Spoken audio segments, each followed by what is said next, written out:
Chers auditeurs, dans ce nouvel épisode, nous allons parler de la transmission des PME industrielles et de ce qui permet vraiment d'en faire une reprise. Dans le contexte actuel, une dirigeante ou un dirigeant expérimenté peut faire prospérer une entreprise, mais sans préparation, la transmission peut devenir un casse-tête. Nous allons explorer pourquoi la période 2026 à 2030 est décrite comme une étape historique pour les transmissions industrielles en France, et ce que cela implique pour les dirigeants qui souhaitent partir ou faire rentrer un repreneur. D'abord, regardons le profil type des entreprises concernées. Des structures relativement saines, un personnel fidèle, des carnets de commandes solides, mais une dépendance marquée envers le dirigeant fondateur. Cette dépendance peut miner la lisibilité lorsque le dirigeant est absent ou lorsque les décisions clés reposent sur une seule personne. Sur le marché, trois dynamiques se renforcent. Le départ massif de dirigeants baby-boomers, le mouvement de consolidation qui pousse les ETI et les groupes à acheter des chaînes de valeur, et surtout l'intérêt croissant des fonds pour des PME rentables.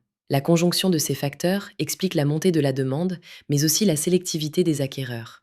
Dans ce contexte, les repreneurs évaluent rapidement la transmissibilité.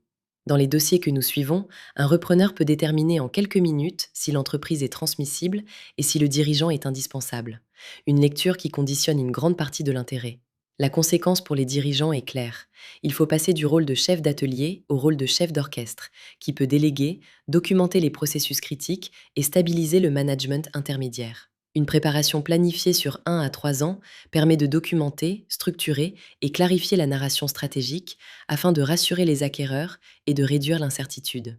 En résumé, la fenêtre optimale se produit lorsque l'entreprise est active, le marché est réceptif et le dirigeant lucide. Chez Scale to Sell, nous accompagnons les dirigeants pour structurer l'entreprise, réduire les angles morts et la rendre réellement désirable pour les repreneurs. Partagez cet épisode si vous l'avez trouvé utile, abonnez-vous et contactez-nous pour un diagnostic.